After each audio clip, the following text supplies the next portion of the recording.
Bueno, este video es sobre uniones químicas. Sí, vamos a hacer un pequeño repaso de uniones, un tema que ya trabajaron en tercer año, pero que necesito que tengan en claro y fresco para poder empezar a ver fuerzas intermoleculares. Tenemos que tener en claro las diferencias principales entre una unión iónica y una unión covalente y cómo representarlas. Por eso lo vamos a repasar ahora.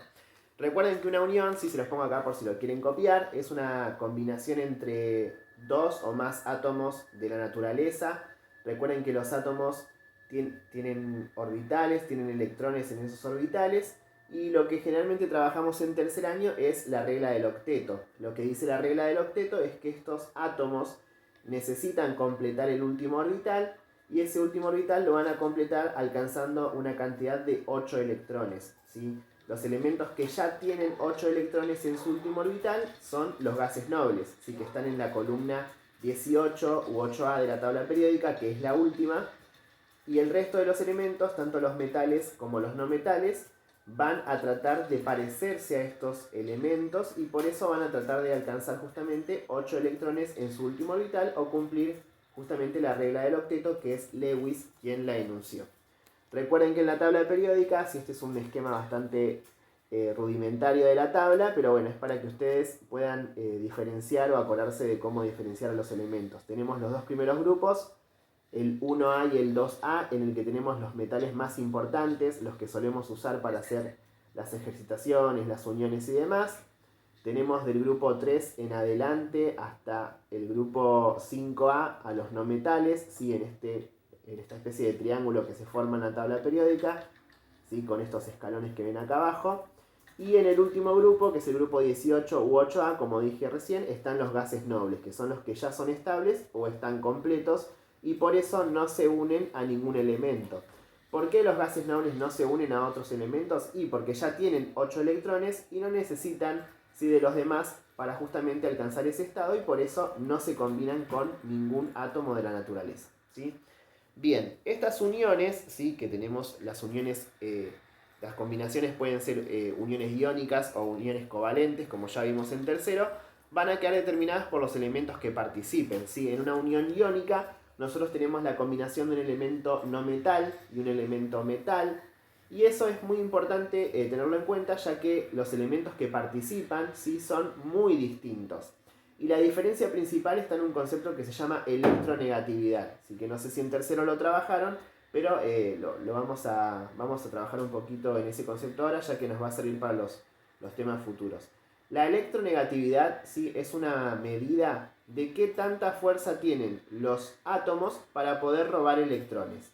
¿Sí? Es una medida que no tiene una unidad, simplemente surge de la comparación entre los elementos y es justamente, como dije recién, una medida de qué tanta fuerza tiene un elemento para poder robar electrones a otro. Los no metales suelen ser los que tienen más fuerza, son muy electronegativos, en comparación a los metales que tienen poca electronegatividad o poca fuerza para robar electrones. Esto lo que provoca, ¿sí?, es que cuando un no metal se enfrente a un metal, el metal pierda sus electrones, ¿sí?, y se complete a 8, perdiéndolos, ahora vamos a ver cómo, y el no metal gane electrones, que también justamente le va a permitir cumplir la regla del octeto, llegar a 8 electrones en su último orbital. Al ocurrir esto, los no metales se van a transformar en aniones, que son iones con carga negativa, debido a que ganaron electrones, y los metales se van a transformar en cationes, es decir, en iones con carga positiva, ya que perdieron electrones, que justamente son partículas negativas, ¿sí? Bien, en una unión covalente, si vamos a hacer ya la contraposición, no hay metales, ¿sí? Solo van a participar elementos no metálicos. Y a diferencia de la unión iónica, estos elementos, al ser todos no metales, son muy parecidos, ¿sí? Entonces no tienen diferencias muy grandes en los valores de electronegatividad. O son iguales o son muy parecidos o cercanos. Eso determina que no se formen iones, porque ninguno de los dos elementos va a poder ganar o perder electrones, sino que para llegar a 8 los van a compartir. Y por eso ninguno queda ni positivo ni negativo, ¿sí? Vamos a ver algunos ejemplos, ¿sí? Estos ejemplos los trabajamos muchos en los años anteriores, ¿sí? Así que creo que les va a ser bastante sencillo este tema o al menos este repaso. Por ejemplo, una unión iónica puede ocurrir entre el elemento sodio, que es un metal, y el elemento oxígeno, que es un no metal. Si ustedes los buscan en la tabla periódica, recuerden que recién les dije que el oxígeno, al ser un no metal, va a estar por esta zona y el sodio va a estar justamente por acá. Lo que yo tengo que buscar de cada uno de estos elementos es a qué grupo pertenecen. Recuerden que los grupos están en la parte superior de la tabla, ¿sí? Por ejemplo, el sodio está en el grupo número 1A, ¿sí? Y el oxígeno está aproximadamente por acá y está en el grupo 6A. Ese grupo lo que determina es la cantidad de electrones que tiene cada elemento en su último orbital. Es decir, el sodio al estar en el grupo 1 tiene un solo electrón y el oxígeno al estar en el grupo 6 tiene 6 electrones en su último orbital, ¿sí? Como dije, los metales van a completarse a 8 o cumplir la regla del octeto perdiendo electrones y los no metales van a cumplir esa regla ganándolos. Entonces, fíjense que acá el oxígeno tiene 6 electrones, necesita llegar a 8, ¿sí? Pero el sodio, que tiene un electrón en su último orbital, solo puede ceder o perder un electrón. Entonces, ¿qué ocurre en este caso?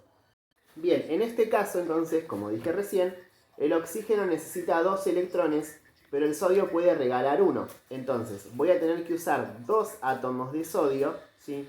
Para que cada uno regale su electrón y que el oxígeno pueda llegar a tener 8. Entonces, el oxígeno tenía 6 electrones, más 2 que le regalé, llegó a 8. ¿Cómo termino de escribir esta unión iónica? Voy a tener que indicar cuánto perdió cada elemento y cuánto ganó cada uno. Entonces, este sodio perdió un electrón, por eso queda con una carga positiva. Este sodio también perdió un electrón, por eso queda con una carga positiva, pero este oxígeno ganó 2 electrones. Por eso lo encerramos en corchetes, siempre a los no metales únicamente los vamos a encerrar con corchetes, y en la parte superior vamos a poner, en este caso, el número 2 negativo, ¿sí? Ya que el oxígeno ganó 2 electrones para poder llegar justamente a 8 en su último nivel o en su último orbital. De esta forma, ¿sí? Terminé de representar lo que se llama la estructura de Lewis, de esta unión iónica en particular. No lo podemos visualizar, ¿sí? Ahora voy a hacer una aclaración, pero el sodio, al perder los electrones, también quedó en 8. En este caso, en el no metal lo podemos ver, ¿sí? Porque si yo cuento, veo los 8 electrones. En el sodio no lo podemos visualizar, pero también llegaron a 8. ¿Cómo sé que los metales llegan a 8? Y porque deben perder todos los electrones que tienen, ¿sí? En esa unión en particular. Ahora voy a hacer otro ejemplo igual para que quede un poquito más claro. Una vez que termino de representar la estructura de Lewis, voy a escribir la fórmula del compuesto. Para eso voy a escribir primero al metal, después al no metal, y en la parte inferior voy a indicar cuántos usé de cada uno. En este caso usé 2 átomos de sodio, por eso puse un 2, y abajo del oxígeno no puse nada, ya que solamente usamos un átomo. ¿Sí? Al igual que en matemática, delante de x, cuando x vale 1, no escribimos el 1, acá tampoco lo vamos a escribir para indicar que utilicé un átomo de oxígeno, ¿sí? En el caso de las uniones covalentes, ¿sí? Por ejemplo, si yo quisiera hacer la unión entre cloro y azufre, que ambos son no metales, sé que los electrones van a ser compartidos, se van a compartir, ni uno va a perder ni el otro va a ganar. Pero igualmente tengo que buscar los grupos, como en la unión iónica. El cloro está en el grupo 7 y el azufre está en el grupo 6. Entonces, represento de la misma forma, ¿sí? El azufre, perdón, me faltó un punto, tiene 6 electrones y el cloro tiene 7, ¿sí? El cloro necesita un electrón para llegar a 8, por eso va a compartir una vez con el azufre y ya se completó justamente al nivel que quería o cumplió la regla del octeto. El azufre, que tenía 6 electrones, comparte uno con el cloro, pero no llegó a 8, llegó a 7. ¿Sí? Tengo 1, 2, 3, 4, 5, 6, 7 electrones. Por eso necesito otro átomo de cloro, que también tiene 7 electrones, para que comparta uno más con el azufre y el azufre pueda llegar a 8. Entonces, si yo cuento, este cloro tenía 7 y uno que comparte 8. Este cloro tenía 7 y uno que comparte llegó a 8. Este azufre tenía 6, comparte 2 veces y llegó a 8. Esto lo represento, ¿sí? También con una fórmula desarrollada en donde indico cuántas veces compartió cada elemento en esta unión en particular. El cloro comparte una vez con el azufre, y el azufre comparte una vez con el cloro. La fórmula molecular la voy a armar, ¿sí?, de una forma muy similar a la de la unión iónica. Lo que voy a tener que buscar en la tabla periódica es los valores, o son los valores de electronegatividad de estos elementos. Si yo busco el azufre y el cloro, los valores de electronegatividad que tiene cada uno de ellos, que los van a encontrar en la tabla periódica, son el del azufre 2,5 y el del cloro 3. Entonces, voy a escribir primero siempre el que tenga el valor más bajo de electronegatividad, que en este caso es el azufre, que vale 2,5. Y luego voy a escribir el que tenga el valor más alto, que en este caso es el cloro, que tiene un valor de 3. Y abajo, o en la parte inferior, voy a indicar cuántas veces usé cada uno de estos átomos. El azufre lo usé una vez, por eso no puse nada, y el cloro lo usé 2 veces, por eso coloqué el número 2 en la parte inferior. Bien, otro ejemplo de unión iónica sería la unión entre bario y flúor. Sí, el bario lo vamos a encontrar en el grupo 2 de la tabla periódica, por eso dibujé 2 electrones, y al flúor lo vamos a encontrar en el grupo 7A, por eso le dibujé 7 electrones. Fíjense que lo que yo dije en el ejemplo anterior de unión iónica es que los metales tienen que perder todos los electrones que tienen. Entonces, en este caso, el bario, que tiene 2 electrones, los debe perder a los dos, ambos. Entonces, si yo uno bario y flúor, el flúor tiene 7 electrones en su último orbital, por eso tiene espacio para uno solo, que el bario le cede. Pero el otro electrón también lo tiene que ceder el bario. Entonces voy a necesitar otro flúor con 7 electrones que pueda alojar a ese electrón y permitir que el bario pierda ambos electrones. Una vez que realizo este gráfico, que es la estructura de Lewis, voy a indicar que el bario perdió sus 2 electrones con un 2 positivo y que cada flúor, encerrado en corchetes, porque son ambos no metales, cada uno ganó un electrón para justamente completar su último orbital. La fórmula de este compuesto es bario 1, flúor 2, ya que, como dije, el metal lo vamos a escribir primero y el no metal después, y vamos a indicar las cantidades en que usé a cada uno de esos elementos.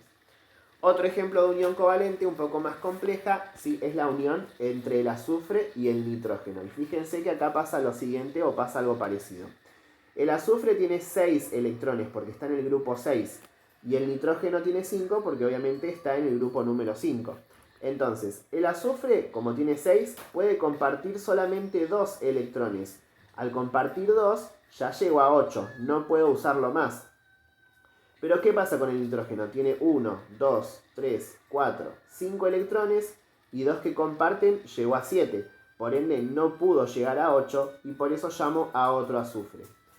Como el nitrógeno tiene 7, puede compartir una vez más para llegar a 8, pero este azufre, que tiene 6 electrones, compartiendo 1 llegó a 7.